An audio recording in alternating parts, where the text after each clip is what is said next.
Hey everybody, the July 2023 Roundup is brought to you by Arcane Wonders, who are going to be at Gen Con this year in booth 529, and they got 3 big games they're showing off, and I just want to spend a couple minutes and let you know what they are. First of all, we've got Age of Wonders Planetfall. Now, this is based on, a very popular computer series of 4X style games, and it is a 4X board game set in a sci-fi future where we're trying to conquer various planets or engage in diplomacy with them.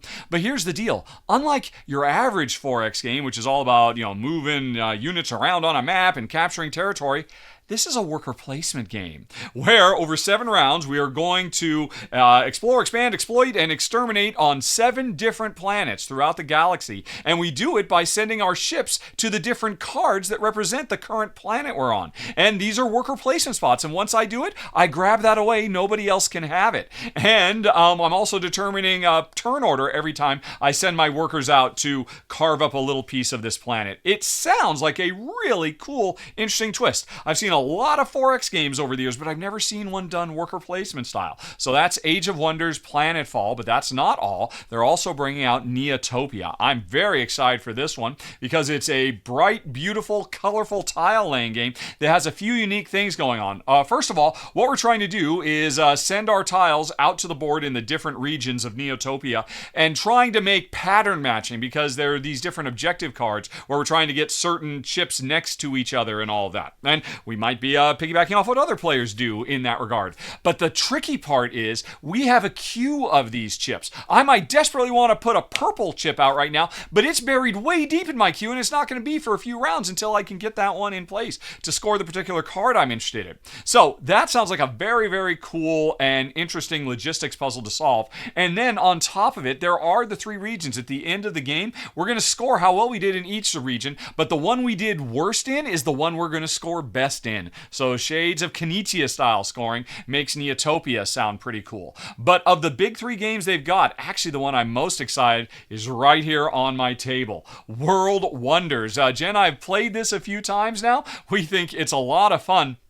At its heart, it is a tile laying game where every round we're going to draft another tile that represents residences or, civic buildings or roads or what have you. And we're, trying to fill up our own little, ancient civilization as best we can to score points. And you can play with the advanced version where there's objectives we're trying to do. But the interesting thing is, well, like most tile layers, hey, once I put a tile down, I have to expand from that tile. But I can't put any tiles down until I put roads down. So once a road is completely surrounded by stuff, I've got to build more roads to be able to dig deeper into my world I'm trying to explore. And also at all times there are wonder cards out here that we are racing to be the first to do because they let us build all these cool little wooden meeple wonders representing things like the Moai statues or Chichen Itza or the Great Wall and all of that. And so the board has a really wonderful table presence, but it's a very nice and clever puzzly tile layer with that extra level of complexity. Hey, not only do I have to expand from where I am, but I also have to expand from existing roads, which means sometimes I have to focus less on building the city and more on building the infrastructure to support the city. So I like everything about this. All 3 of these games sound very, very cool. And like I said up front, folks, they're going to be at Gen Con here in 2023 at booth 529 if you want to check them out. And you know what? Before I go, there is one more thing that we could talk about that they've got going on.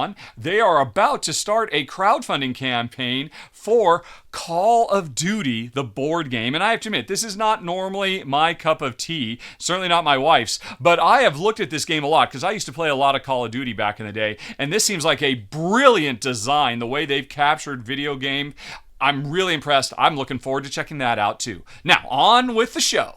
And there's not a moment to lose, folks, because Jen and I played 19 games this month, and actually a bunch of them are going to be getting their debuts at Gen Con this week, or we'll be getting big pushes, so I was trying to get as much information as I could about as many games as possible for you folks who might be heading out that way. But hey, sooner or later, everybody's going to be able to get their hands on these games if they want them, and I'll tell you, as always, in countdown format, which ones we like the most. We're going to start at number 19 with our least favorite and end at number 1 with a new game of the month.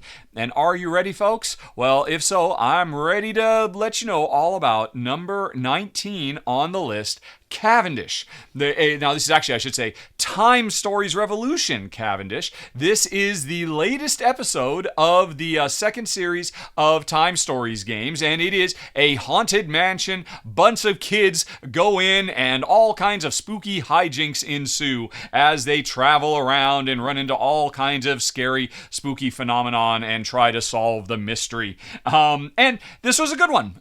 Jen and I enjoyed it, but I gotta say, at this point, folks, I think it's time for us to get off the Time Stories train because, this was well put together and there were some really interesting moments, but with the abandonment of the infamous Time Stories Groundhog Day approach to how you can explore these adventures and learn the shortcuts and the pitfalls and what to avoid, that was always Jen's and my favorite thing about the game.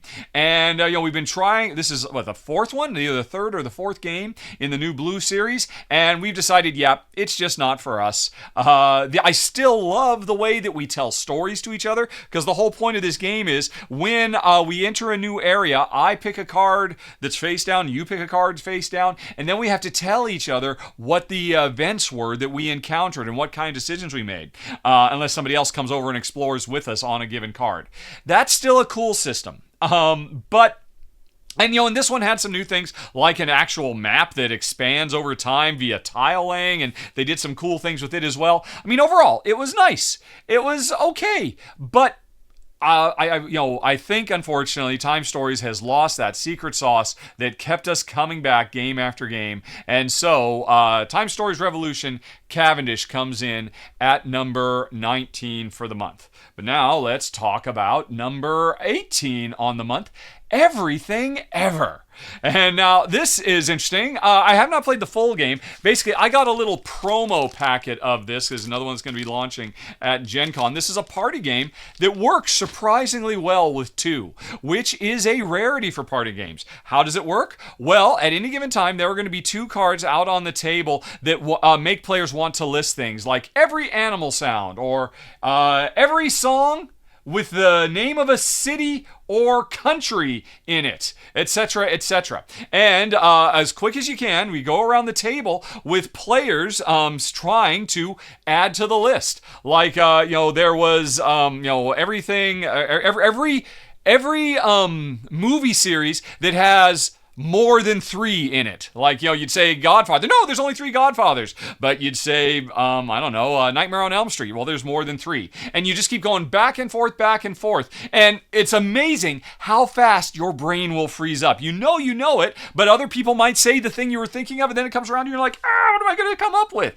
Now, there's 2 cards you can look at. You could try for one or the other. But if you can't come up with something, you have some cards in hand as well. And you can say, I can't think of anything for either of these. And so it's like a get out of jail free card. You can play one of these cards to cover up one of the existing ones. Maybe one of the ones that your opponent is really good at and you're terrible at. And so then all of a sudden it's like every type of pie replaces, every breakfast cereal or whatever it might be. And then like, boom, okay, I'm back in it. But if you ever find you're in a spot where I just can't think of anything for these, then you have to take one of those piles of cards as a penalty, and you don't want penalties. But then here's the trick.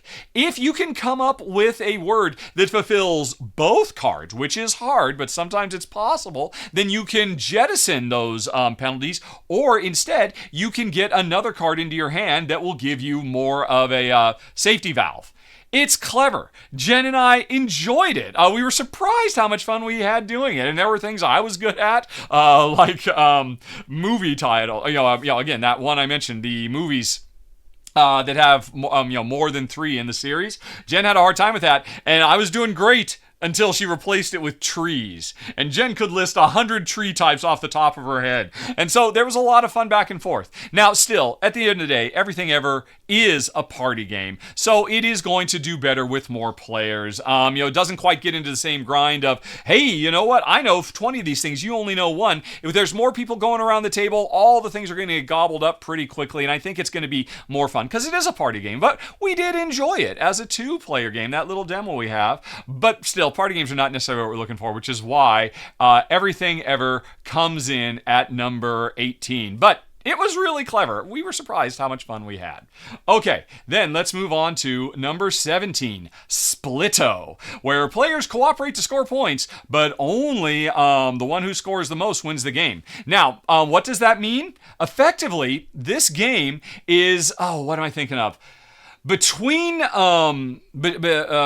two cities, or its sequel, Between Two Castles of Mad King Ludwig, is what this game is all about. Because on your turn, I've got cards I'm going to play. I'm going to play a card either to my left or my right. That means I'm going to play it between me and Billy or me and Betty. And here's the deal. At the end of the game, my score is going to be the multiplication of the pile of cards I built with Betty to my left and Billy to my right. And so, every time I play a card, it's either going to be a number, there's unique numbers and suits, so I might be, or I'm going to play an objective to my left or my right. And what that means, as soon as I put one of those objectives down, both me and my neighbor, man, this is 5 million pictures of the box cover. How about pictures of the game? All right, here's a bunch of pictures of the cards. Do not understand that. Anyway, there's actually all the cards that come with the game. If I play an objective to my right, me and Billy are trying to fulfill that, or maybe trying to avoid it, like no fours. So all of a sudden, Billy and I can't play fours between us or something like that. And meanwhile, me and Betty want to play all blue cards to our left. And so I know in future turns where I'm going to be playing these cards. But the thing is, folks, this is, more box covers in different languages. I do not understand all these pictures. But the important thing is, after I have picked one card to play to my left or my right, the rest of the cards go to the next player. So it's got a draft like Sushi Go or Seven Wonders. And that's where things get interesting, because if I've just put an objective between me and Betty, and then I'm going to hand her all these cards, I know what I'm handing her. I know what I'm hoping she's going to put there. But I have to remember, Betty has another objective. We're working together on one pile, but Betty's working with somebody else around the table on another pile, and she might not play the thing that was perfect for us. She might play something with her other teammate, because everybody's trying to get both their sides as balanced as possible. It's really clever, and I have always loved this mechanism, in the Between Two Cities and Between Two Castles of Mad King Ludwig. And so I love the idea that this has now been simplified and streamlined down into practically a party game, or maybe like the next step. It's kind of in the same area as Hanabi. This would be a great companion with Hanabi. And here's 50,000 more box covers. Oh, I can't believe this. We played this with my nephew when Jen's sister and her nephew were visiting. And so we played as a 3-player game. It has rules for a 2-player, but I wouldn't recommend them because what really makes the game special, playing with 2 players at once and trying to balance everything out, just goes right out the window, and it becomes a little bit more dry. But as I could definitely see this being a lot of fun at social events. It was really quite enjoyable. Number 17, although again, it is still kind of just a party or party plus game. It's very abstract. That's not the kind of game I'm looking for, which is why Splito comes in at number 17. Okay, then let's go on to number 16, Findorff. Now, this is the latest big box design from one of the most renowned designers in the industry, Friedemann Friese, and I'm always excited to see what Friedemann has in store. And this one is actually interesting. It says on it says on our box that this is like the hometown game, because he's basically set this in his hometown, and it shows because he's put so much attention to detail into weird little quirky bits of trivia about his hometown. But, that's not important. What is the actual game? Well, this is a game where each player has their own little personal tiny rondelle. It's a rondelle that only has 4 actions on it. And every time you loop all the way around, every time you go past go on the rondelle, you have to stop for a bureaucracy phase. That's when you do some cleanup stuff, you make income, you refresh your workers, because the rest of the time, the actions on your rondelle are recruit more workers, get more cards that we can build, get more resources or build stuff, some combination of those things. And now, those actions can be upgraded over time, so they get more and more powerful. So I want to be really good at harvesting resources, or really good at hiring workers or whatever. But the thing is, it's a rondelle. So, although it's interesting, it's a rondelle where you can stay on the same spot. This is not a game where you always have to move forward on the rondelle. You can stay on the same spot over and over and over again, because maybe you're really weak at recruiting workers. So you want to get 3 workers, so you're going to spend 3 turns in a row here. It'd be so much nicer if if you had upgraded that thing so that every time you use it once, you get those 3 workers. Because over time, the workers do grow old and die. Because this game covers, decades and decades of the growth of Findorff. But the rondel system is very, very nice. It's clean, it's simple, it's elegant, and an interesting thing about the game is the main thing we're trying to do is get our hands on these different building cards and get the resources to get them built as fast as we can. Because each one of these cards, no matter how much it costs, no matter what special power or benefits it gives you, every one of them is worth exactly 50 points. And so you better believe the name of this game is build these things as fast as you can. So this is a game all about high speed, development of your resource generating engine and your building engine. And it works really nicely. And Jen and I actually enjoyed it. It was pretty good.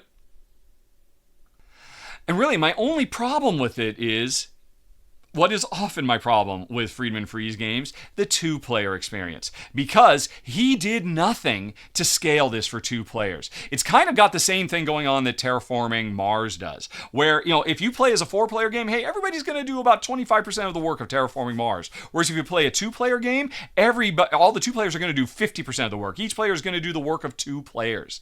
And that's exactly what happens here in Findorff. And some people don't mind it. Hey, it means you get to do more stuff. But for me and Jen, it made us feel like, oh my gosh, this game should have been over a while ago. We've done so much. When does it stop? And it feels that way because we're having to do the work of 2 players. Because there's nothing to speed the game up. At a lower player count to kind of fill in the gaps. It's just you have to do a lot more. You have to go around your little rondel twice as much as you would have to if you were playing at a 4-player game.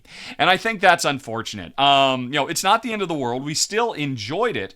But honestly, for my taste, and Jen's taste as well, we would probably enjoy this game more if we played at a higher player count, which is clearly, I think, what it was meant to be. And that is why Findorff, sadly for us, comes in at number 16 of the month. Okay, now let's move on to number 15, After Us. Now, first of all, this game is freaking gorgeous because it's got art from, art superstar Vincent Dutrait.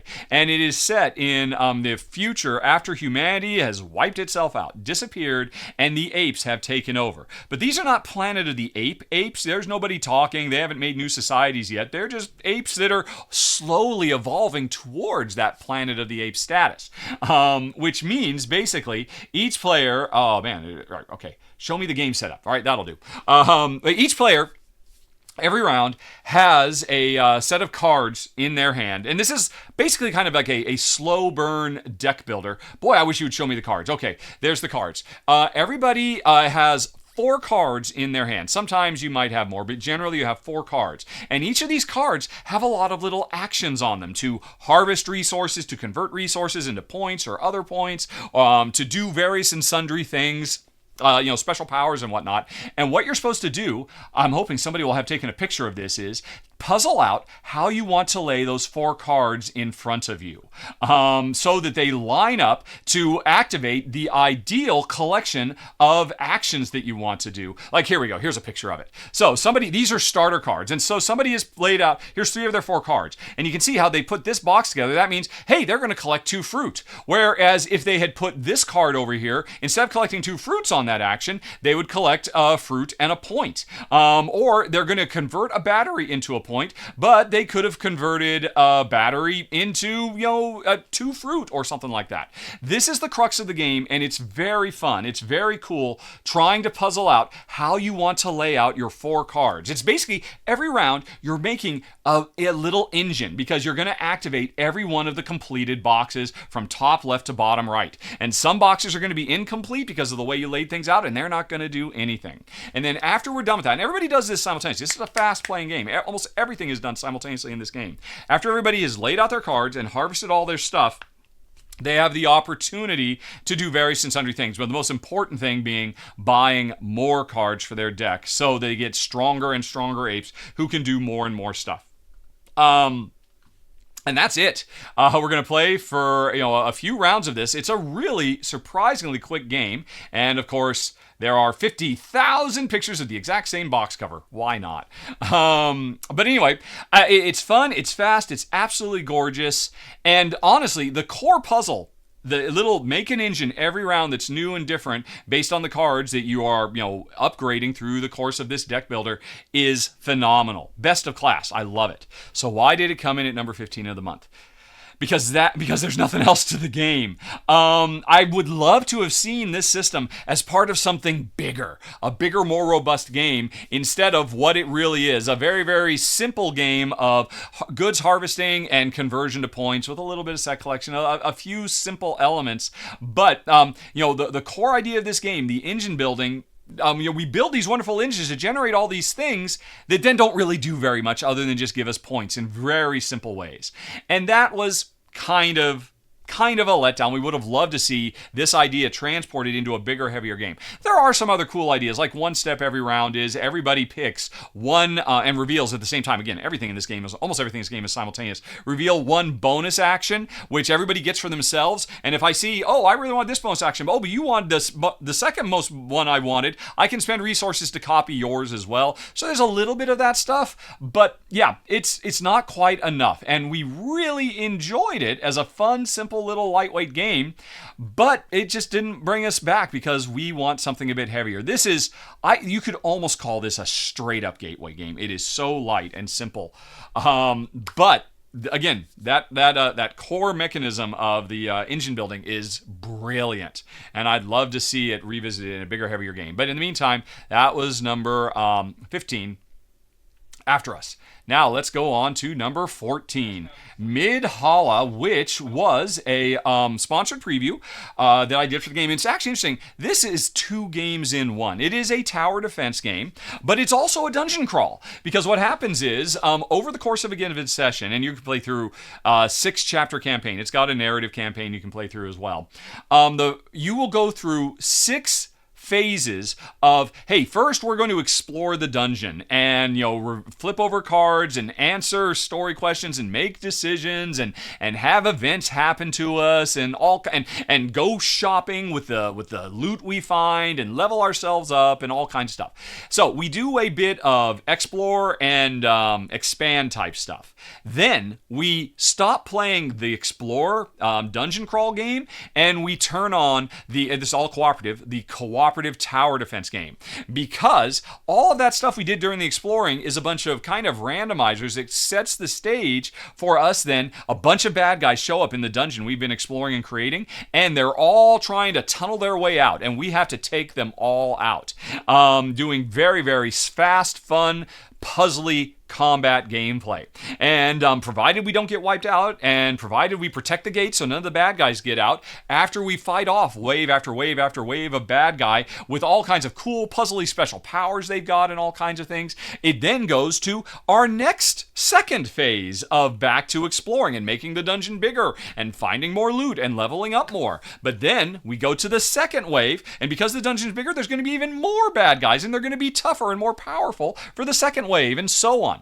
And then we basically do this loop 3 times to survive. 3 waves of exploring followed by 3 waves of epic combat. And what really makes this game special above all else is the combat is 100% deterministic. You never roll a die. You never draw a card to get a result.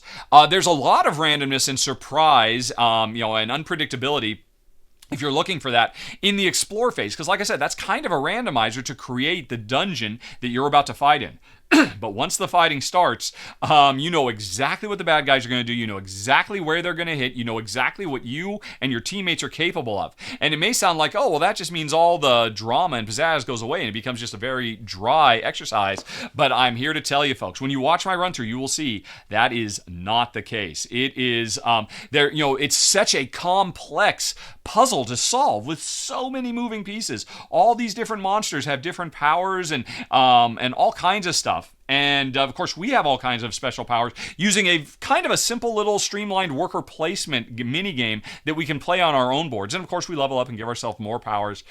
It's really great. I loved it. I thought it was absolutely fantastic. Wasn't too overloaded with special keywords to keep track of stuff.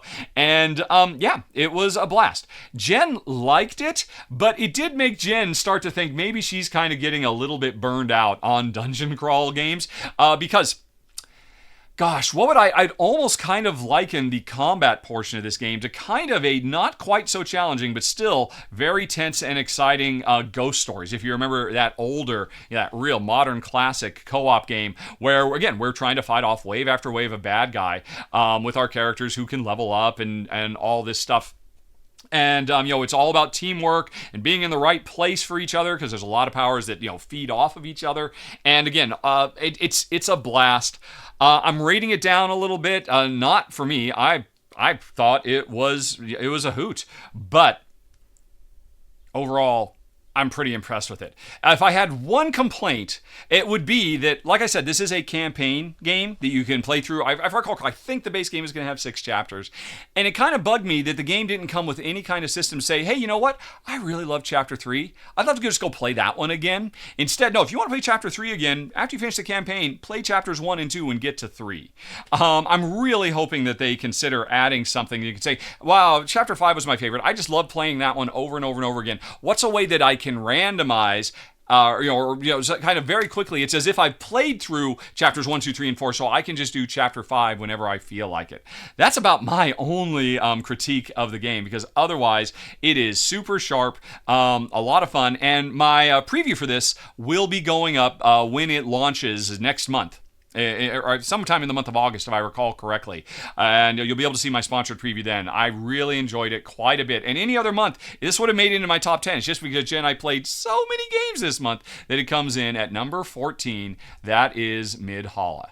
Now, let's go to 2013. We have got For Horsemen, which is another sponsored crowdfunding preview I did. Another cooperative fantasy game, although this one's set, I guess, kind of in modern day. It's basically set at the apocalypse, where the 4 horsemen are riding, and players are, saints, effectively, and, demigods from different pantheons. I think the base game is going to come with Judeo-Christian pantheon, so you can play as one of the archangels, or, what's the other one? It comes with, is it Vikings? No, Vikings is one of the expansions. Oh, Greek, the Greek pantheon. So you could be Achilles teaming up with Gabriel or something like that. And then it's going to have expansions where, let's bring in the Egyptian pantheon of gods, and let's bring in the Viking Norse gods, and let's bring in the Chinese pantheon of gods too. So you can mix and match a lot. So I think if I recall correctly, the base game is going to come with 6 heroes because there's 3 heroes from each pantheon. Although these heroes have a lot of variety to them as well. That's a terrible view of a green screen.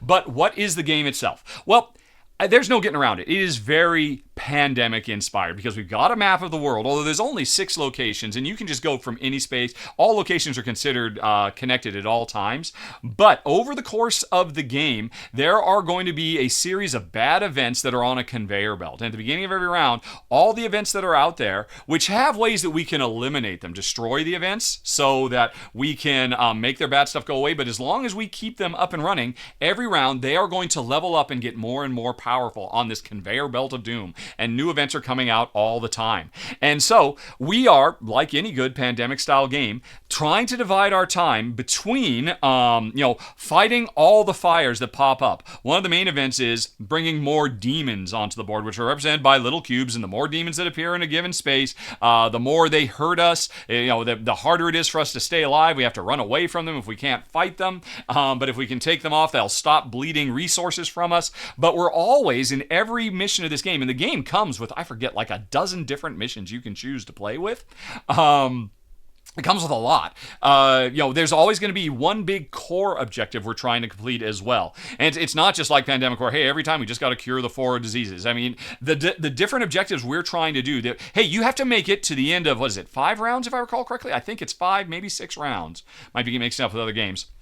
But every round, you play cards from your hand in this deck builder style game to gather resources to fight all the little things that are popping up all over the tapes because these events. Try to get rid of the events so they'll stop hurting us, but also save up to do whatever the big thing is, like whether we have to level our characters up in a specific way, or whether we have to hoard a certain type of objective. I mean, or a resource or something like that. All these different objectives for the different modes you can play really make the game feel unique, and I really appreciate that. You get so much gameplay baked into this box, and on top of that, they're planning on expansions too. But now, I haven't even mentioned what the coolest part of the game is. Like I said, it is a deck builder, and what happens is every round, see if I can get to a spot where we're doing it. Every round, you're going to draw 5 cards from your deck. You're going to play 4 of them and discard the 5th. So one of them is not going to get played. And of those 4 cards, 2 of them you will play in the slots that give you only the weak power. One of them you will play in the slot that gives you the medium power. And one of them you will destroy, you will burn, you will trash, you will sacrifice, I think is what the game calls it. You'll put it in that slot to get the big super power, but then it's gone. And that is the crux of the game. Everything I've just talked about is what we're trying to do, but it's how you do it that is so much fun with this game, because that simple puzzle, I got 5 cards. I'm going to destroy one of these cards and get a super nuke out of it. I'm going to discard one of these cards and ignore it. And the other 3, I'm going to get either a weak or a medium power. How do I mix and match these cards together? What is going to be the best combination to work well with what we need to do right now, with what our teammate needs, all that kind of stuff. And it's great. That is a lot of fun. And the other thing, at the end of every round, you always have to buy at least 1 new card. You draw 3, and then you have to buy 1. So, in addition to everything else you need your resources for, you need to hold on to them to buy more cards, because the cards get more powerful and also more expensive as it goes. And if you're in a situation where you don't have the resources to do what you need to do, that's okay. Don't worry about it. We are demigods, after all. So all you gotta do is take a little bit of corruption, which is a wild that can stand in for anything when you can't afford to pay. And that's all fine and dandy. Yeah, just take more corruption. Because, this is the other cool thing about the game, every time you get more corrupted, you become more powerful too. Oh, the dark side is strong with you. So you kind of want to take all these corruptions and, so that you can get access to more powerful actions. But the more you do those powerful actions, the more they corrupt you even more. And the problem is, if you ever become too corrupt to overrun your native divinity, because again, we are demigods and saints and all of that, then from that point on, you don't take damage, the world takes damage, and things really start to escalate very fast.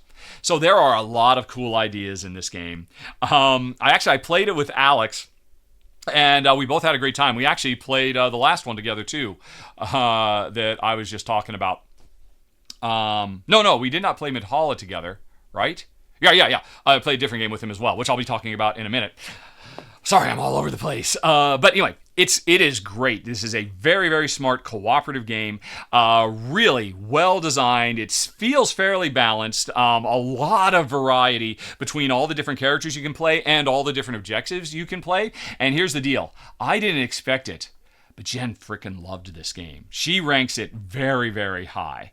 Higher than I do, in fact. Because she had a great time playing it. In part, it's actually, but I have 2 minor complaints about it that keep it from being higher on my own list. One, it can go on a bit long. Even though a lot of this game is simultaneous play, it is still so puzzly, and you're always going to play a fixed number of rounds. And as I've complained about in some other co-op games in the past, you to play a tougher mission, you make the game even longer.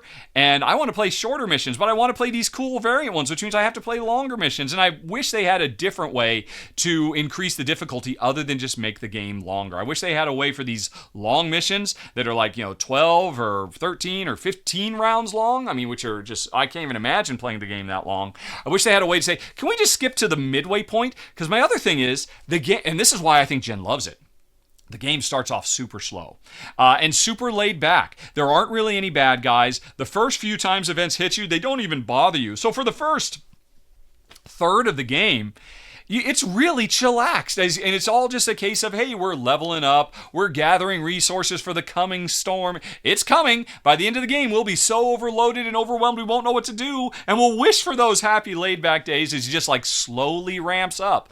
But it does take a while to ramp up, and me, I like to get into the action quicker. So those two things combined keep it a little bit lower for me, but I'm still bumping it up because Jen freaking loved it. I was shocked how much she enjoyed this game. I figured she'd like it because we love Pandemic. We love Pandemic-inspired games. I mean, this is basically Pandemic turned into a deck builder, folks. That's not something you see every day, and it really does bring cool, new, interesting ideas into this format for co-op, things I've never seen done before that are really, really fresh. I had a couple, minor niggles, but I still enjoyed my time playing it both with Alex and with Jen, and you'll be able to see Alex and me running through it when the game launches in August. It's really great. I think a lot of people are going to love it. I just have a couple of things that, to keep it out of this could have been a top 5 of the month for me if there was just a way to say, hey, I just like to skip this first act where things are slowly building up. I want to get to the built up, okay, we're on fire. It takes a while for the fire to spread. I want to jump right into the deep end of the pool and be surrounded by burning buildings because that's what I look for. But it's a brilliant design, really, really smart, a lot of cool ideas. Number 13 on the list for Horsemen. Now, let's move on to number 12 on the list, Ring Circus. This is the latest from Devere Games, and design superstar Fabio Lappiano and another respected designer, Remo Conzatore, I believe. I'm not sure if they've worked together, but they've both worked with other Italian designers. They've both been involved with some really, really excellent designs, and this is an excellent design, too, from Devere Games. All about, the nostalgic golden era of American circuses, traveling the highways and byways and putting on shows. And it is a smart Euro-style game, all about recruiting the right performers and puzzling out how to build them in your 3-ring circus, which is, say, your own little board where the performers have to be laid out from left to right on your board in ascending value. And often performers want to, hey, I want to go on after an animal act, or I want to be preceded by a or I want a acrobat act to go on after me or something like that. So it's very interesting and puzzly how you're supposed to hire all your people and get them on your board. And that's a lot of fun. And then the other thing that's a lot of fun is trying to decide every round, where are we going to travel on the map, which is, the main board, to actually perform for small towns, small cities, or large major metropolises. Each one of the 3 types of places you can perform has different payouts and different requirements. If you perform in the small towns, that's the main way you get money to hire better talent. If you perform at the cities, that's where you find the better talent. And if you perform at the big cities, that's where you get the lion's share of the points. So it has this really nice arc of starting off small and working your way up and puzzling out the best places to go, while also puzzling out the best way to build your 3-ring circus. And I liked it quite a bit. There was a lot of good stuff here. I have to admit, I wasn't crazy about, the dark, harsh reality of, the classic era of 3-ring circuses. I mean, we are effectively, even though the game doesn't dwell on it, we are engaging in animal abuse. Although I should say, I didn't know this when I filmed it, but I've since found out that the developers recognize some people are very uncomfortable with that. I certainly was. Saying, oh wow, I'm really happy I got this elephant, and he's going to really score me a lot of points. And I know how I'm scoring those points, folks. So what they're doing is, they are releasing a little expansion promo that you can get direct from them that will replace the animal acts with different types of human acts. And the proceeds from the sale of these promos is going to go directly to animal abuse humanitarian charities, which I think is fantastic. I don't know if I have the information. Somebody, they posted this on Board Game Geek. I don't know if they've said, I assume you'll just order it direct from them. And I imagine in the future, the second print and the third print will probably take the animal acts out, because I'm not the only one who's actually pointed this out. But I do think that's actually really cool that they are being responsive to it. Anyway, overall, it is a fun game. Make no mistake. I think my only real problem from a gameplay point of view, where it comes in at number 12, and again, in a previous month, it would have been much higher. It's just we played so many games this month. It came in at number 12 because this is a game of baby steps. You spend a lot of little step, little step, little step, little step, little step, little step, little step, big step, little step, little step, little step. A lot of people love that kind of thing, and it is a fast-playing game, but I think it had maybe focused on that just a little bit too much for me and Jen, which is why 3 Ring Circus comes in at number 12 of the month.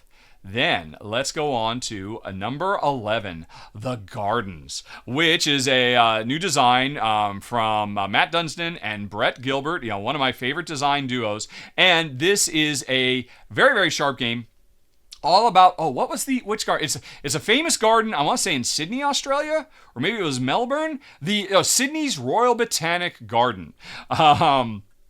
As a publisher, Grail Games, they are from Australia, I believe. So anyway, this is a game all about, their favorite place in the world, this wonderful, wonderful garden. And this is a very, very sharp, it's not a tile layer because you're playing cards instead of tiles, but it is a very sharp game that Jen and I enjoyed quite a bit. Here's an example of what it looks like at the end of the game after we have completely laid out our garden. But the interesting thing is, can you see them in here? You've got these little meeples. There's one for each row.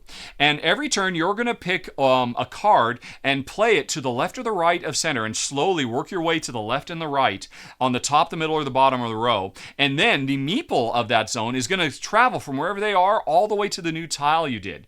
And so a big part of this game is playing your cards at the right time to put them next to other stuff. Every time you play, there's going to be a different collection of objectives you're trying to do that will score you different points for the way you lay out streams and the way you leverage the signature trees of the garden and the way you connect your paths and all that. So every time you play, you've got different variety of stuff, and there's always 9 cards. Is that right? I think it might be different for different player counts, but there's a number of cards available based on player count that you're going to be drafting from, and inevitably, you see the card you want. Oh, I want that card so bad, and somebody else takes it. You're like, okay, what am I going to do? Where am I going to put it instead? Because, hey, this is the perfect card, but I don't want to place it right now because then the meeple will move, and I'm not ready for the meeple to move. So you've got this 1-2 extra step that takes this a bit above and beyond, and it is very, very clever. Let's see. And and then we just have a bunch of pictures of prototypes. And at the end of the day, once the game is over, it feels very satisfying having finished the layout. And honestly, I liked everything about this game. I love the multiple objectives. I love the it's not just as simple as laying out the tiles, but then using the tiles with these travelers and trying to time it well with them that really kind of elevates this game above a lot of other tile layers. Here's my only complaint, and here's the thing that kept it, again, out of the top 10, out of maybe even the top 5, because the gameplay is great. I really struggled with this rulebook, folks. In a way, I have not for quite a while. As Jen and I were playing, there were so many weird little vagaries and inconsistencies. And right, well, how does this combine with this? That we actually ran into several frustrating moments, and that kind of brought it down for me a little bit. Now, granted, we were playing with everything turned on. The game actually has a few different modules you can opt in, and we just dived right into the deep into the pool. Obviously, all of our questions, I'm sure, would eventually be answered. If I spend enough time on Board Game Geek asking questions, who knows? Maybe there's a game fact for it already. I'm not sure, but we were both really pleasantly surprised. I shouldn't be, because Dunstan and Gilbert, they are a great design duo. And again, the variety that is on display here from game to game and the puzzly nature of it is lovely. And again, I'm just knocking it down a few notches, just a few, for the rulebook. For just, again, some, well, how does this work if you're playing with this thing turned on kinds of questions that left us scratching our heads. But still, good time, and I think a lot of people are really going to love this one. So that was number 11, The Gardens. Now, let's move on to number 10. The Lost Ruins of Arnak, The Missing Expedition. And I've been excited about this one ever since I heard about it, folks, because The Lost Ruins of Arnak, of course, is a monstrously popular deck building / worker placement game from CGE that, kind of casts us in the role of Indiana Jones style adventurers, finding this long lost and forgotten island with a mysterious culture that has disappeared from the planet. And we are here trying, not to loot and plunder, but to actually actually just research and study and tell the story of this mysterious civilization that is lost to time. And it looks like all the pictures, for the most part, are just of the gorgeous art in this expansion. But there are very, very cool things that it adds. Like any expansion for a deck builder, it adds a bunch of new cards. Very much appreciated. It adds 2 new playable leader characters, the mechanic and the journalist, that both have really cool new gameplay mechanisms tied in, especially the mechanic, who has literally a turning mechanism gear wheel cog that upgrades over the course of the game. So it has a lot of really cool stuff that just, if you just want more Arnak, you're going to be happy. You get these new cards, you get these new playable characters. But that's not what makes this special, and I can't believe... there's a bunch of stuff. What's really important, though, is... up until now, there has been apparently a print and play version that you could download, solo campaign, where you could play a Arnak solo going through a multi-chapter storyline. They have taken that was previously print and play, and now they have bulked it up, given some extra chapters to it, a lot of custom art and whatnot, and turned it into a multi-chapter campaign that you can play. Because we've got, often... when you go and explore a new space, in the original game, hey, you just pick up a little reward tile. It gives you some stuff. It kind of soups you up, and you can use them to get other bonuses later. But now, instead, often when you go and explore, there's a face-down card. And when you flip it over, you find yourself having to make a choice based on a storyline moment that happens as you play through this campaign. And the choice is always, hey, do I want a really good bonus right now that'll help me? Or instead...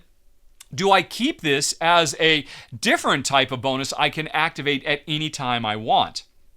Like take an extra turn, or instantly defeat a guardian when you can't defeat one normally. Or do I just want to be able to draw some cards right now?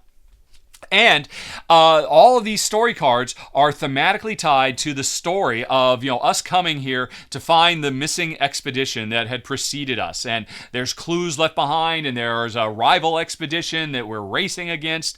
So you kind of got like a nemesis, like Belloc from Indiana Jones. Although there's no violence, there's no Nazis or anything like that. It's actually it's more kind of like a friendly race, really, more than anything else. And the interesting thing is, every time you get one of these cards and choose, hey, do I want the instant benefit or the longer benefit, you take those cards and tuck them away under the main chapter that tells you what is our objective and what are our bonus objectives we can do to win when we're playing solo. And depending on what we choose, that will unlock additional bonuses for us in between the chapters. Now, that's all very nice, and you might say, okay, that's cool, Rahdo, but I don't care. I don't play solo. Why are you even talking about this? Because here's the deal. You can play all of this stuff solo, or you can play Arnak now as a 2-player cooperative game. And that's what I wanted to see. I was so excited to be able to get to share the experience and work with Jen instead of race against her playing Arnak. And I gotta say, sadly it's only for 2 players, but it makes for a great 2-player experience that Jen and I have really enjoyed. We have only played the first 2, and we started on the 3rd chapter. So I looked through the book to see what all the other bonuses were. And here's the deal. Every one of these chapters gives you new objectives you have to do that radically change, that make you play Arnak in ways you have never done before, that make you focus on things that you would normally ignore, or weird combinations of objectives you have to do. And I love it. I think they did a really, really nice job. And also, they did a really great job of making it cooperative through a simple mechanism where every player gets, or all 2 players, get an extra token, a carrier pigeon, that on my turn, if you are desperate for a compass and I've got more compasses than I need, or I need a gem, or whatever it might be, I can say, hey,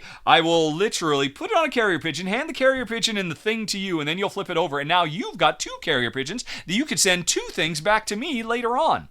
It's a simple little system, but it's enough to get us involved in each other's turns and really have a great time. And then in between missions, we track our progress on these little roll and write sheets, depending on what types of things we've unlocked to get extra bonus cards. And it's really nicely done.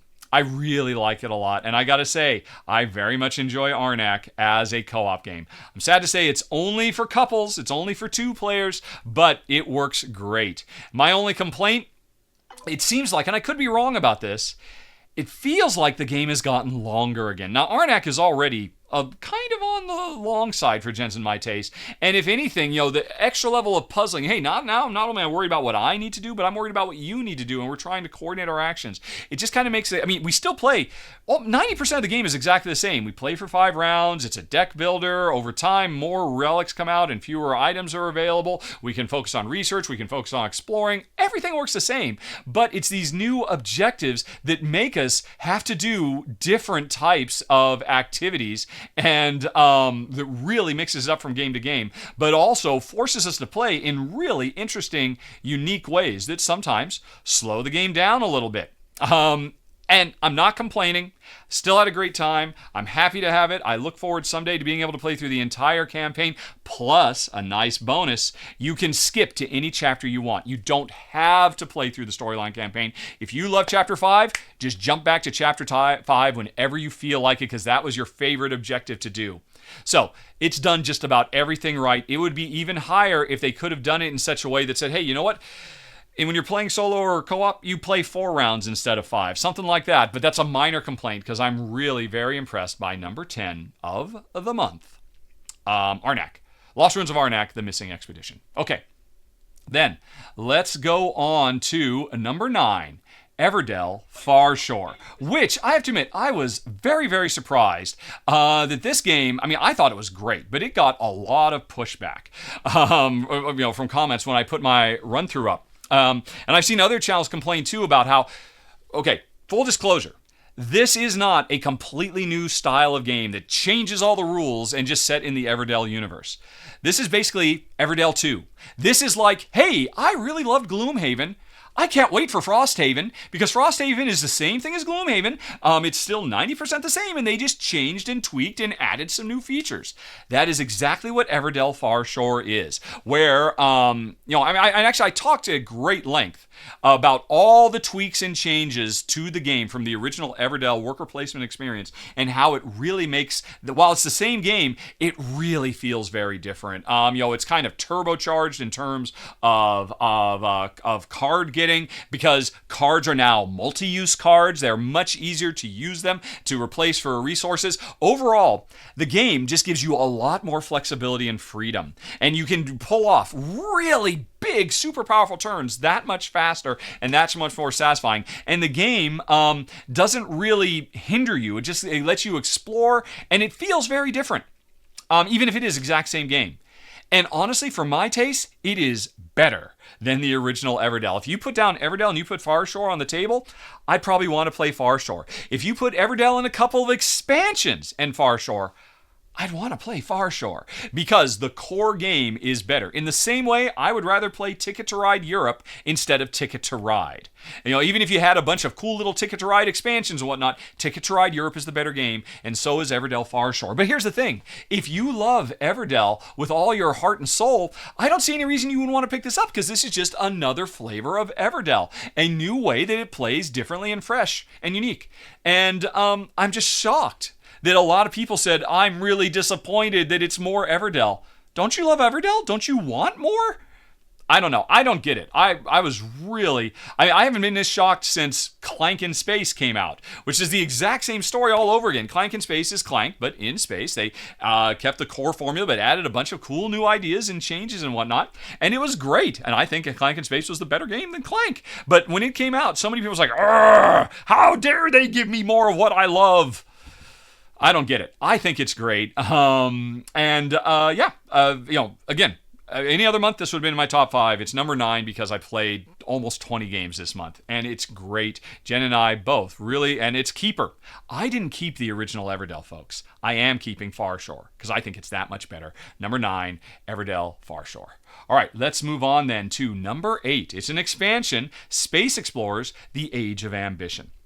Now, poor Space Explorers came out came out several years ago. I want to say like 4 or 5 years ago. And it's really slipped between the cracks. And I'm not quite sure why, because it is an absolutely brilliant game all about the golden age of the space race that sits toe-to-toe, side-by-side with Race for the Galaxy as far as I'm concerned. It is an excellent game, an engine-building game. Although actually, I think people really liken it a lot to Splendor. but in space. And I dig that. And honestly, this game destroys Splendor. And that's just the base game of Space Explorers. You can go back and watch my original run through I did many years ago. I've held on to it all these years. It's made it through many calls. It's such a smart game, predominantly because the majority of the resources you have available to you to play cards to build up your space agency are resources that when you spend them, they don't go back to the supply, they go to your opponent. And then, so every time I do something well, I make them more powerful so they can do things. But then when they do stuff, they make me more powerful. And I just love that. Now, that's the crux of what made Space Explorers great. What makes Age of Ambition, the expansion for it, great? Well, if I recall correctly, it adds like 7 new modules. And they recommend, and I would agree, don't mix more than 3 modules at a time. You could throw everything in. I tried it. It's too much. Just pick 2 or 3 of the different modules, and they're all cool, and they all do new and interesting things, like giving you unique player powers and all kinds of stuff. Additional, more complex missions to complete. And I like them all. Wild card resources. I liked all of them. I'm definitely keeping this expansion. I think if you own Space Explorers, you owe it to yourself to get Age of Ambition. I only have one complaint about this, and it does make me kind of sad. The Premier promo it's basically the idea of when you're recruiting cards, the cards get random tiles that indicate that, oh, this is an astronaut or an engineer or an administrator or a construction person or whatever from China or France or the Soviet Union or the United States. And when you set up, you decide if you're one of those 4 countries. And so if I am the French player, I want to get workers from France, because if I get them from any of the other three countries, then I have to pay more than normal. And this is a game of often very tight, narrow margins, so you do not want to have to overpay. So that's cool. I like that. I think that's a really neat addition to the game. Plus, as you hire from different countries, though, you get the tokens that represent them, and you can use them for unlocking all kinds of cool bonus actions and whatnot. This is the Space Powers module, the number 1 module. It's great, except for one thing. After the initial 4 tiles get put out on the board that randomize the first 4 potential employees for the rest of the game, after I hire somebody and and a new card comes out, I have to draw blindly a country tile. So say I end up drawing, say I'm the French player, and I end up drawing, French. Okay, which person do I want? Okay, I'll put the French token. I'll make them French, because then I can get them cheaper than anybody else. But what if I see something you really want that's really important for you? Well, you're not France, so how about I take my little French token and put it on the card you want really bad? And now that means you have to pay more for that. I've just forced you to pay a tax. Or if I get I'm sorry, it wasn't China, it was Japan. If I get I get a Japanese one, well, this isn't going to help me, but I can still put it somewhere to hurt you if I can figure out what you're doing. And you do this over and over and over, and Jen and I could not stand it. We got so sick and tired. It was the same thing as what was it? Scholars of the South Tigris, right? Last year, I think it was Scholars. Was it Merchants of the South Tigris? It was something of the first South Tigris game from Garfield Games had the same idea where, hey, every once in a while, and fairly often, you get the opportunity to put a little token on a card that your opponent wants that's going to make them have to pay more, as just a little way to say, screw you, buddy. You used to be able to afford it and all your plans, but now you can't. Now you got to spend a whole nother round getting more stuff, because I could have put that anywhere, but I put it on the one you wanted if I can figure out what you want. And so we found ourselves spending so much time thinking about, hey, if I can just put this on a thing, that's for me, that's great. But then the weird thing is it doesn't give me a discount. It just means it's not like I'm even incentivized to do that. I was not happy with how this one module, the Space Powers module, was done. I loved Prominent Leaders, Impending Crises, where there's events that you can see coming and you can prepare for, strategic goals, objectives, executive talents, remarkable projects, higher directives. I loved all of those. It also has a new solo mode achievement thing, which I haven't even looked at yet. So I still love it, but I'm also a little disappointed. This could have rated much higher, but even still, did pretty well. Number 8 of the month, Space Explorers, The Age of Ambition. All right, now let's move on to number 7. It's World Wonders, which I already talked about at the beginning of this very podcast, since full disclosure, this episode is sponsored by World Wonders, by Arcane Wonders, and they sent me a review copy of this to play, and it's great. I'm very, very fond of this game, and so is Jen. And gosh, I feel like I should just direct you back to the sponsorship intro that I did showing off how the game plays. But in a nutshell, no, it's ridiculous. I'd be repeating myself. Folks, if you skipped over the sponsorship segment of this section, I talked at great length. I showed the game. I kind of said what's all is great about it. And it is really wonderful. I love the really fresh take they have on tile laying and the wonderful production. It is a blast. I could have rated it higher, but nope, there are 6 games that I liked even more than this one. This was such an amazing game, and it's no surprise. We're coming up to Gen Con, folks, playing a lot of games, getting the best games of the year are going to come out at Gen Con, and I'm talking about a bunch of them today, and that includes number 7 on the list, World Wonders. Okay, then let's move on to something new, number 6, Fromage. Now, I did a sponsored preview for this. It's going to be launching on crowdfunding very soon. It's from Road to Infamy, and man, they are on a tear. I was impressed by Globetrotters. I was impressed by Canvas, and Jen and I are both impressed by Fromage in a big, big way. This is a competitive worker placement game where we are artisanal cheese makers. It's and sending our workers out. One worker can make hard cheese, one can make soft cheese, one can make blue cheese. We have 3 workers, and at any given time, there are 4 completely separate worker placement boards we're interacting with. And they're all represented by this big cheese wheel. And when it is your turn, or it's everybody's turn, because this entire game is played simultaneously. One of the boards is going to be in front of you, and you are going to send one or two of your workers to your little board, whether it is the fromagerie or the farm or the shop or whatever. And each one of these boards functions differently. One's an area control, one's a set collection one, one's kind of like a snake tile laying one. But the thing is, you send your worker out, and usually it's to make cheese. The worker's eventually going to come back, but the cheese you made stays on the board to keep track, whether you're doing area control or domino tile laying or whatever it might be.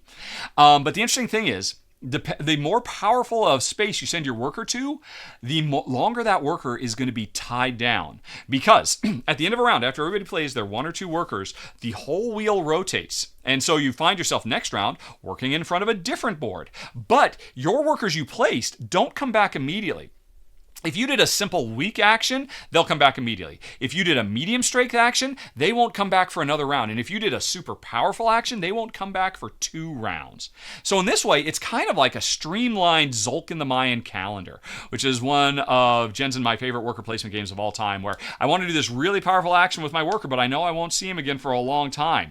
And I know but it's okay, because I can see what board am I going to have in front of me in 2 rounds? What action do I want to do there? He'll be coming back just in the nick of time. I'll be getting that worker back right when I need them. So there is so much thought that goes into the long-term planning of this game because of how you are trying to figure out when and where to send your workers. Now, I did a Rahdo Learns with Alex, and we had a fun time playing it. And then I have since played it with Jen. And the first time I played it with Alex, I said right afterwards, Jen is going to freaking love it. She freaking loves it. I freaking love it. I think it is a blast. And I think a lot of people are going to fall hard in love with this game because it does everything we loved in Zolk in the Mayan calendar in a fraction of the time, in a much more simple, streamlined way, and yet it's got so much richness to the experience.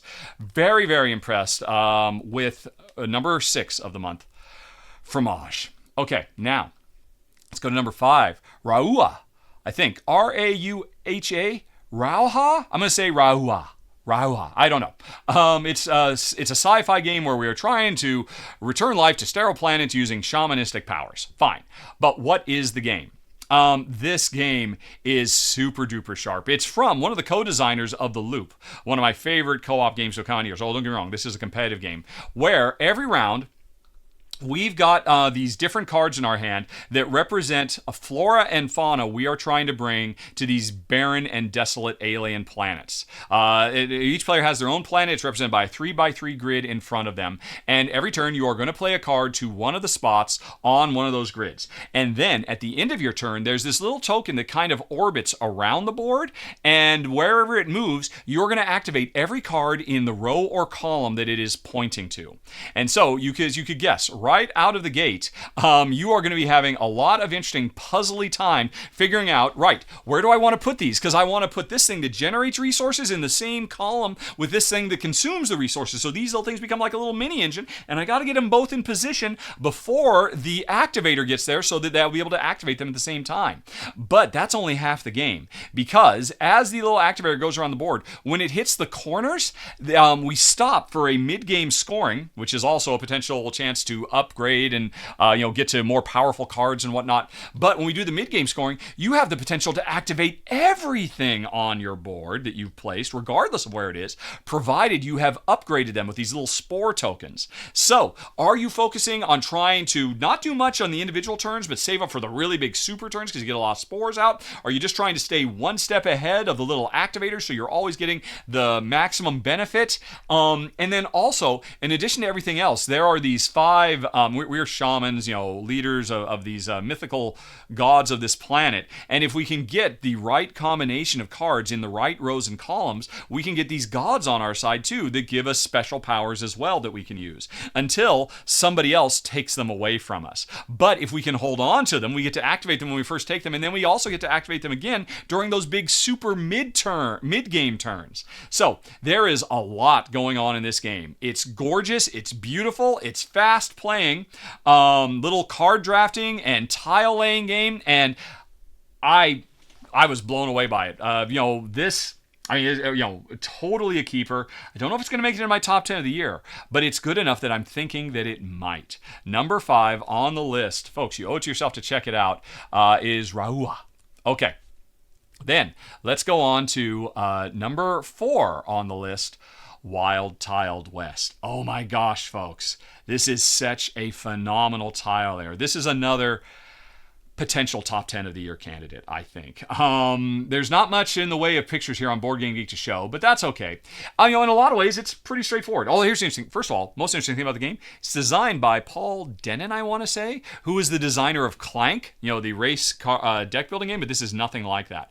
This is a tile laying game set in the American West where every turn, we're going to roll 3 dice and put them on the outskirts of these very, very cool, reusable tile trays that keep all of the tiles set. So when you want to set the game up, and there's like all these different tiles that have all these different icons and shapes and sizes and costs, they all get stored in these trays, so it's very easy to set up and put the game away. But anyway, you roll the 3 dice, and that tells you which rows and columns you can draft from, and every turn you're going to grab a tile and then add it to your board. The first tile starts out, and then every other tile after that has to touch from the existing tile. Now, I told you most all the rules you need to know, but there is so much variety of these tiles. There are so many different ways to score points in this game. Never mind the fact that every time you play, you start out with one secret objective, and then or a special objective you're trying to do, and then you can get a second one over the course of the game. You're constantly building up, waiting for these moments, because one of the icons that are on all of these cards are bandits. And was it 1, 2, 3? I want to say 4 times over the course of the game, we're going to stop and have a shootout with the bandits. And what that means is whoever has the most bandits on their board suffers a huge penalty. But whoever has the fewest gets another bandit, because, hey, there's not very many bandits, more bandits show up on your board. And so there's like for the most part, you're really focusing on your own little Old West garden tile layer. But you very much care about, right, how many bandits do you have? I do not want to take a 10-point delta, because you gain 5 points, I lose 5 points. So one of the things that are on your tiles are these little sheriffs. And if you can line the sheriffs up in the same row or same column with those bandits, and then you get bullet resources, the sheriffs can take out the bandits and convert them from negative points into positive points. And so, one of the many ways you could do tile laying here with all the restrictions, because there's a lot of restrictions, you can't build on hills and in mine spaces and stuff like that, for instance. is to ensure that, hey, if I can get a bunch of bandits all in a row, which is going to be tricky with how they are on different spots, on different, polyomino pieces, and then you can just put one sheriff down, he or she could take out all of those bandits if you get the bullets to them in time. That's just one of several different little sub-puzzles that exist in this game. Are you trying to solve that puzzle? Or are you trying to solve the puzzle of getting big pastures full of cows so you can get huge points that way? Are you trying to, instead, pack tightly to completely fill up towns so you can get huge bonuses? The faster you fill up those towns, the better. Or are you building really sprawlingly and loose so you can get to all the different bonuses that are all over the place? Or are you just trying to achieve the goals your your public objective cards have? Or the objective that you think you might be able to get halfway through the game and hopefully nobody else takes it? This game is freaking brilliant. Clank is brilliant, and it turns out Paul Dennen is not only a brilliant, what do you call it? Deck building designer. He is a brilliant tile layering designer as well. Wild Tiled West is absolutely phenomenal. Another candidate for best of the year, I think. Both Jen and I were blown away by it. Really, really impressive stuff. Number 4. Okay, then let's move on to number 3. Oh, Forbidden Jungle. This one makes me so happy. Now, I'll have a run-through for this coming out, I think, the day before Gen Con starts, because this is getting its launch at Gen Con. So many of these games are it's going to be such a great Gen Con for you folks who get to go. Anyway, this is the latest sequel in the Forbidden series. Started with Forbidden Island, then went to Forbidden Desert, then Forbidden Sky, and now we have Forbidden Jungle. I think this is going to be, for a lot of people, the favorite of the series. Because really, what Forbidden Jungle does is it combines all the best elements of the original Forbidden Island and the best elements of the second one, Forbidden Desert. Now, for my taste, Forbidden Desert is still the best game because it's the harshest, most punishing one. Forbidden Island, the first game, is literally a gateway game for families to play together, parents to play with their kids. It's way too light for me and Jen. My mom used to love playing it with my niece. Forbidden Desert is a brilliant game where the board comes alive and tries to kill you. Forbidden Sky I like a lot, but for a lot of people it was a really oddball one. But for me, a lot of people think it's too hard for Jen. We thought Forbidden Desert was a much more challenging game than Forbidden Sky. But like I said, Forbidden Jungle says, hey, forget about that whole Forbidden Sky thing. We even brought the tins back, which they got rid of for Forbidden Sky for some reason. This, because it takes the fact of, from Forbidden Island, you've got the idea of, we've got this space, and over time, it's sinking. There are sinkholes appearing that are making tiles disappear. It sinks much slower than Forbidden Island, but this is still a main thing you have to worry about. It's the main timer of the game. But, like Forbidden Desert, this is a gigantic slide puzzle as well. In Forbidden Desert, the shifting winds would slide tiles around and, create walls and obstacles for you. Now, you can find machines that you personally slide the tiles around like it's one big gigantic slide puzzle. And it's fantastic. It gives you so much more control. There are weird alien bugs, because it's an alien jungle, did I mention, you have to be careful about. If you're too close to them, they might move and sting you and take damage. And everything about this game is phenomenal. It's my second favorite. I still prefer Desert, but I think most people who have played the entire series are going to say, yeah, this is by far the best. This is the apex of Forbidden, at least until we get the next one, which I'm calling it now, is going to be called Forbidden Planet. But anyway, it's fantastic. Matt Leacock knocked it out of the park. Number 3, best game of the month. But as good as that is, we've got even better ones with number 2, Barcelona, from new design superstar Danny Garcia. I feel like I did the run through for this one, obviously, and I talked about it in my most anticipated for Gen Con. It was like my number 2 highest anticipated. Forbidden Jungle was my number 1 highest anticipated. It turns out they're both phenomenal. And this is from publisher Board and Dice, the prettiest game Board and Dice has ever put out. It is a worker placement game where every worker you place lets you activate the action on an X and Y and potentially Z axis, depending on where you go. And every turn, you are going to be doing big, huge, super powerful turns, activating different combinations of actions that combo well together or set you up for different things as you try to build up Barcelona in its golden age of expansion and development and urbanization. And what really makes the game special is not as cool as the worker placement is with the grid style. Hey, activate multiple actions with every worker you do, which is awesome. What's really important is after you send your worker out, you leave behind citizens that want buildings built, that want housing and all different types of buildings. And so these citizens get left behind, and the more of them build up, the more opportunities they create for me, the person who laid them out there, or you, the person who is piggybacking off of what I did to build housing for those people and score a lot of points that way. There are, in fact, lots of different ways that the things I do will immediately set up opportunities for you and vice versa. And the synergy and interconnectedness, even though this is a competitive game, is absolutely phenomenal.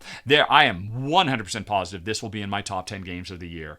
This is a new designer, Danny Garcia. I was really blown away by his earlier game, Arborea, which I covered when it was fundraising. This is just going direct to retail, and I'm calling it now, folks. Danny Garcia is a new design force to be reckoned with. No surprise, he comes from the video game industry, so maybe I like him a little bit for that reason too. But Barcelona, absolutely phenomenal. Okay, but all that said, it's not as good as Marrakesh, the Essential Edition. And I've already talked about Marrakesh last year in a roundup, but that was me playing the original, or actually the Deluxe Edition. The Essential Edition has come out now. And if you remember, my big problem with the Marrakesh original was I thought the latest new original design from Stefan Feld was one of his best. Absolutely fantastic, except the components. My cube tower didn't work at all. And a lot of people said, no, Rahdo, it's just you. My cube tower works great. But nobody could ever really be sure if they work great because everybody was getting different results from them, and my results were, it never does anything. It never holds a single cube or keshi back.